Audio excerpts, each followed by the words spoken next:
Hey everyone, today's haunted location is special, as many feel it might well be one of the most haunted places in the UK. A pretty brave statement considering the UK's long, dark history. Since the 1970s, rumours have swirled about that something dark is hiding in the shadows of Shepton Mallet Prison in Somerset, UK. Apparently, occurrences became so common that for a time, staff refused to work the night shift. There have been reports of disembodied voices crying out, the sound of footsteps along deserted corridors, and cell doors clanging shut in the dead of night. And don't forget the White Lady, who many feel was a murderer, that has been seen by the stairs and in A-Wing.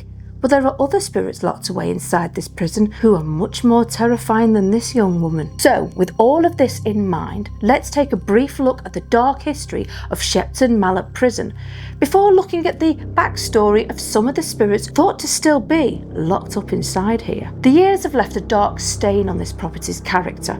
Opening up as a prison in 1625, this place threw men, women, children and the insane together, as was the pattern all those years ago. You can imagine this put so much pressure on the staff, and before long standards began to slip, or maybe a better description would be free fall. People were being left to starve while others became incredibly sick and died from diseases like smallpox and fevers. It said that people would be going in healthy and be carried out in a box within 3 months. In 1773, a report was produced that stated the conditions at the prison were deplorable, how healthy inmates had been reduced to skin and bone, and the sick were just left to rot in their cells. It does seem that by the 1790s, conditions had improved somewhat, helped as well by the separation of men and women. But unfortunately, nothing lasted for long, and by 1822, one of these improvements involved adding a tread wheel for people sentenced to hard labour, with 40 men at a time working on the wheel for hours each session. The work so brutal that many prisoners were left in agony from hernias. By 1843, a second storey had been added to the facility, which included even more cells. Before closing its doors for the last time as a working prison in 2013, this establishment held Category C lifers, holding around 189 over the years. Now, what is so special about a Category C lifer? Let's just say they're usually thought to be the most dangerous. The sort that may be considered non-aggressive, but given the right circumstances can create a hurricane of trouble. For example, in the 1950s, British gangsters Ronnie and Reggie Kray were held here for a number of years for assault and other crimes, and you'd not want to see them just walking around unsupervised. So you get how important this type of area is to a prison. Many prisoners have also met their end at Shepton Mallet Prison after being sentenced to death, where they were later buried on the grounds. Now, between 1889 and 1926, it's believed that 7 executions took place, but the dates and figures for other years are not at all accurate. There are records which state during World War II, 18 servicemen were executed, 16 by hanging and 2 by firing squad, with crimes ranging from murder, sexual assault, or often more likely, a combo of the two. In 1904, a savage fire tore through the prison, having started in C-Wing by a prisoner. Luckily, with the help of the prisoners and staff pulling together with the fire brigade, there were no serious casualties. By the 1930s, the world was changing, and it was thought that the prison could close as there were fewer prisoners. In 1939, it was reopened by the military, first by the British, who housed up to 300 men at one point, with many sleeping in huts contained in the prison yard. And in November 1940, 3 British soldiers who had been incarcerated in room 142 suffocated and died from carbon monoxide poisoning. A 4th soldier miraculously survived. Later, American forces used the property,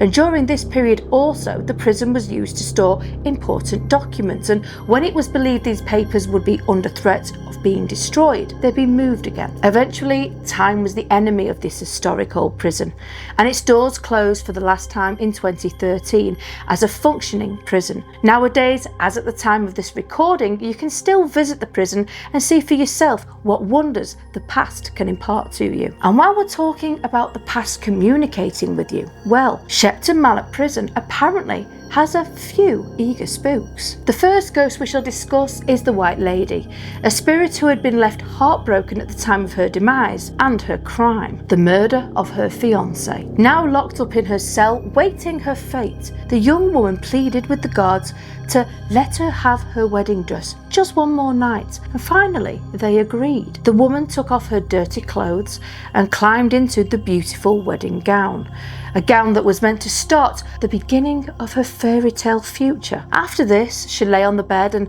went to sleep, closing her eyes away from her inevitable fate. But the woman managed to avoid the rope, as during the night, curled up in her wedding dress, she died. Now, with no signs of harm on her body, many wondered if she died from a broken heart. To this day, many staff and visitors of this old prison have seen her spirit hanging around the stairs and A-wing. At her sightings, people have described a thick white mist or smelt a scent of sweet floral perfume. I imagine there may well be a feeling of overwhelming sadness too if you're in her presence. So if you're sensitive to the paranormal, be careful here. Our next spirit is believed to be a man called Private Lee Davis, and he had a very dark side to him. Davis met his end here during World War II after being executed for sexual assault and murder. His spirit has been heard moaning, calling out to those who pass him by.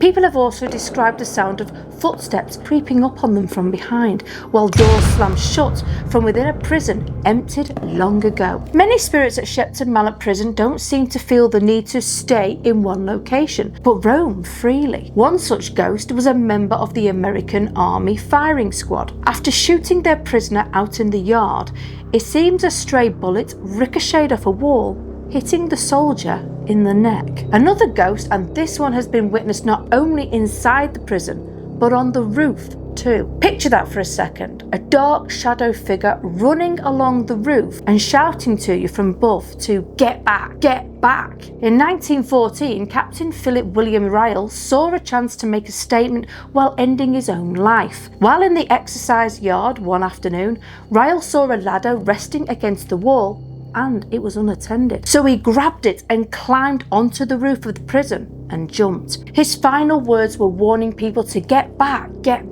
something prisoners reported hearing for years after, as well as guests exploring this old place. So what do you think of Shepton Mallet Prison? Do you feel that this old place would send a shiver down your spine if you visited it? There will have been many extreme emotions felt inside here over the years it was in operation, from fear, anger, loss, insanity and desperation, to name just a few. Let me know your thoughts on this haunted location, and until next time, my friends, stay safe out there.